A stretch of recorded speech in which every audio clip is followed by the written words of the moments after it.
नमस्ते। आज मेरे किचन में पनीर टिक्का बन रहा है। रेस्टोरेंट में जो हम पनीर टिक्का ऑर्डर करते हैं वो यूजुअली तंदूर में बनाया जाता है, पर घर पे तो उस तरह का तंदूर हमारे पास नहीं होता और इसी वजह से जब हम पनीर टिक्का घर में बनाते हैं तो वो अच्छी तरह से ग्रिल नहीं हो पाता है, अच्छी तरह से सिक नहीं पाता है। पर आज बिल्कुल रेस्टोरेंट जैसा पनीर टिक्का बहुत ही आसान तरीके से हम घर में ही बनाएंगे। और अगर आपको रेसिपी पसंद आए तो इस चैनल को सब्सक्राइब करें और बेल आइकन को भी क्लिक करें।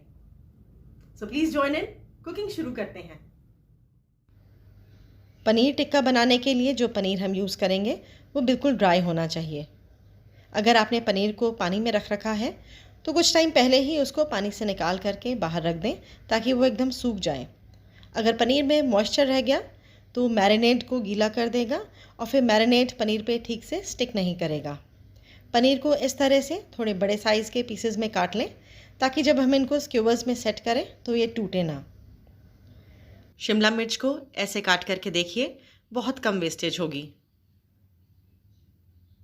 डिसीड कर लीजिए, वाइट पार्ट हटा दीजिए, टेस्टलेस होता है। और अब इसको बड़े पीसेस में काट लें।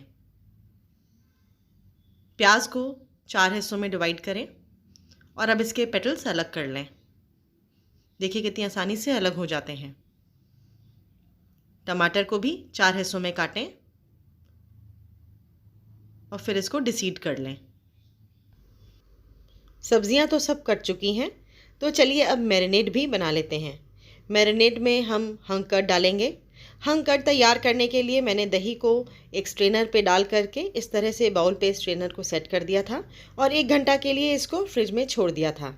और जैसा कि आप देख पा रहे हैं कि दही में जितना भी पानी था वो सब बाउल में आ गया है और एकदम थिक दही स्ट्रेनर पे रह गया है। तो इसी थिक दही को हम यूज़ करेंगे मैरिनेड में। इस दही के 5 टेबलस्पून मैं एक बाउल में डाल रही हूँ। 1 टेबलस्पून कश्मीरी लाल मिर्च, 1/4 टीस्पून हल्दी, 1 टीस्पून भुना जीरा, 1 टीस्पून गरम मसाला, आधा टीस्पून काला नमक, 1 टीस्पून चाट मसाला, स्वाद के अनुसार नमक, 1/3 टीस्पून अजवाइन। अजवाइन को अपने हाथ में इस तरह से थोड़ा सा रगड़ के डालिए, इससे इसकी खुशबू और स्वाद दोनों ही बढ़ेंगे। 1 टीस्पून कसूरी मेथी, कसूरी मेथी को भी थोड़ा क्रश करके डालिए। 2 टेबलस्पून भुना हुआ बेसन, बेसन को तवे पे ड्राई रोस्ट कर लिया था। 2 tablespoon mustard oil, mustard oil को स्मोकिंग पॉइंट तक गर्म करके फिर दोबारा ठंडा कर लिया है। 1 टेबलस्पून कॉर्नफ्लावर, कॉर्नफ्लावर पनीर को बाहर से थोड़ा क्रिस्प कर देगा। 1 टेबलस्पून जिंजर गार्लिक पेस्ट और आधा टीस्पून काली मिर्च पाउडर, ये सब डाल करके अच्छी तरह से दही में मिक्स कर लें। अब इसमें प्याज, शिमला मिर्च, टमाटर और उसके साथ पनीर के क्यूब्स भी डाल दें और हल्के हाथ से मिक्स कर लें। पनीर बहुत सॉफ्ट है और टूट भी सकता है, इसलिए बिल्कुल धीरे धीरे ही मिलाइएगा। आधे घंटे के लिए इसको फ्रिज में रख देंगे मैरिनेट होने के लिए। जब आप इसको फ्रिज में रखें तो खुला ही रखिएगा। फ्रिज में ड्राई एयर होती है, वो इसको थोड़ा और सुखा देगी। जब तक पनीर मैरिनेट हो रहा है, चलिए तब तक पनीर टिक्का के साथ खाने के लिए डिप तैयार कर लेते हैं। तो मैंने यहाँ थोड़ा सा दही लिया है, उसमें थोड़ा मेयोनीज़ मिला रही हूँ। कोई भी फिक्स्ड रेशो नहीं है, थोड़ा थोड़ा सब कुछ डालेंगे। बारीक कटा प्याज, बारीक कटी हरी मिर्च, हरा धनिया। मिंट फ्लेवर पनीर टिक्का के साथ अच्छा लगता है तो थोड़ा सा पुदीना भी मिलाएं। स्वाद के अनुसार नमक, थोड़ी सी काली मिर्च और थोड़ा सा काला नमक भी मिला दें।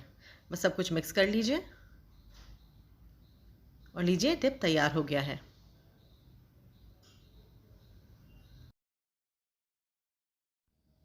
आधा घंटा हो गया है और पनीर अच्छी तरह से मैरिनेट भी हो गया है, तो मैं इसको फ्रिज से बाहर निकाल ले रही हूँ।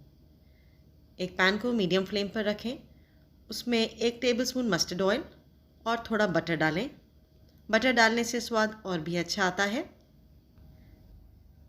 अब पनीर के पीसेस को लो टू मीडियम फ्लेम पे शैलो फ्राई करेंगे। 2-3 मिनट के लिए आप पनीर पीसेस को बिल्कुल भी डिस्टर्ब मत करिएगा ताकि मैरिनेड अच्छी तरह से भून जाए और पनीर को कोट कर ले। अगर जल्दी जल्दी पनीर पीसेस को पलटेंगे तो मसाला उसके ऊपर से उतर जाएगा। 2 से 3 मिनट लगेंगे पनीर की एक साइड को शैलो फ्राई करने में। उसके बाद पनीर के पीसेस को धीरे धीरे पलट देंगे और दूसरी साइड को भी फिर 2 से 3 मिनट के लिए बिना डिस्टर्ब करे शैलो फ्राई करेंगे। अब कुछ सेकंड्स के लिए पनीर को इस पोजीशन में भी पैन पर रखें। ऐसा करने से पनीर की साइड्स भी अच्छी तरह से फ्राई हो जाएंगी। चारों साइड्स फ्राई करने की ज़रूरत नहीं है, 1 या 2 साइड भी अगर आप इस तरह से फ्राई कर लेंगे तो ठीक रहेगा। पनीर भुन चुका है और देखिए इसका कितना अच्छा कलर आया है। तो इसको पैन से बाहर निकाल लेते हैं। अगर पनीर पीसेस को स्क्यूवर में सेट करके उसके बाद पैन पे रखते तो वो इतनी अच्छी तरह से फ्राई नहीं हो पाते और मैरिनेट भी कच्चा रह जाता। अब सारी वेजिटेबल्स को भी हम पैन पे रखेंगे। प्याज, शिमला मिर्च, टमाटर सभी को रख दीजिए। फ्लेम को लो टू मीडियम पे रखिएगा। जब एक साइड फ्राई हो जाए तो पलट दें। वेजिटेबल्स फ्राई करते टाइम भी हमें इस बात का ख्याल रखना है कि पैन में वेजिटेबल्स को डालने के बाद 2 से 3 मिनट हम उसको बिल्कुल भी डिस्टर्ब नहीं करेंगे, नहीं तो मैरिनेड वेजिटेबल्स के ऊपर से हट जाएगा। अप्रॉक्सीमेटली 5 से 6 मिनट लगे हैं और सब्जियां अच्छी तरह से फ्राई हो गई हैं। तो इनको मैं पैन के बाहर निकाल ले रही हूँ। वैसे तो पनीर टिक्का तैयार हो गया है, आप इसको ऐसे भी खा सकते हैं, पर अगर आपको बिल्कुल रेस्टोरेंट स्टाइल पनीर टिक्का खाना है तो इसको थोड़ा स्मोकी फ्लेवर देना पड़ेगा। उसके लिए आप पनीर को और सारी वेजिटेबल्स को रूम टेम्परेचर तक ठंडा कर लीजिए और फिर इनको किसी एयर टाइट कंटेनर में डाल दें। मैंने यहाँ कढ़ाई यूज़ करी है और इसीलिए कढ़ाई के होल को आटे से कवर कर दे रही हूँ ताकि कढ़ाई एयर टाइट हो जाए। अब इसमें एक कटोरी रखें और उसमें लाइव चारकोल रख दें। चारकोल पे आधा टीस्पून देसी घी डालें और इमिडिएटली कढ़ाई की लिड लगा दें। जैसा कि आप देख पा रहे हैं, देसी घी डालते ही चारकोल में से बहुत धुआं निकला है और सारा धुआं कढ़ाई के अंदर ही ट्रैप हो गया है। 10 मिनट के लिए हम कढ़ाई को ऐसे ही छोड़ देंगे। ऐसा करने से पनीर में और सारी सब्जियों में बहुत ही अच्छा स्मोकी फ्लेवर आ जाएगा, ठीक वैसा जैसा कि तंदूर में पनीर टिक्का बनाने के बाद आता है। इस बात का ध्यान दीजिएगा कि कढ़ाई के नीचे फ्लेम ऑन नहीं है। कढ़ाई को मैंने टेबल पर रखा हुआ है। 10 मिनट हो गए हैं तो मैं लाइव चारकोल हटा दे रही हूँ और चलिए अब पनीर को और वेजिटेबल्स को स्क्यूवर्स में सेट कर लेते हैं। मैं वुडन स्क्यूवर्स यूज़ कर रही हूँ, आप चाहें तो मेटेलिक भी यूज़ कर सकते हैं। जिस भी सीक्वेंस में आप चाहें पनीर को और वेजिटेबल्स को स्क्यूवर्स पे सेट करें। बस इस बात का ध्यान रखिएगा कि पनीर बीच में आए। सब्जियां एंकर का काम करती हैं और पनीर को अच्छी तरह से होल्ड कर लेंगी। अगर पनीर साइड में रखेंगे तो उसके टूटने के ज़्यादा चांसेस होंगे।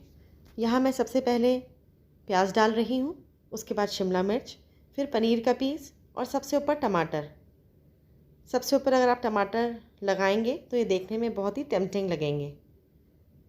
तो बस इसी तरह से सारे पीसेस मैंने स्क्यूवर्स पे सेट कर दिए हैं और चलिए अब इनको चार्ड लुक देने के लिए और इनका टेस्ट और इन्हांस करने के लिए डायरेक्ट फ्लेम पे ड्राई रोस्ट करेंगे।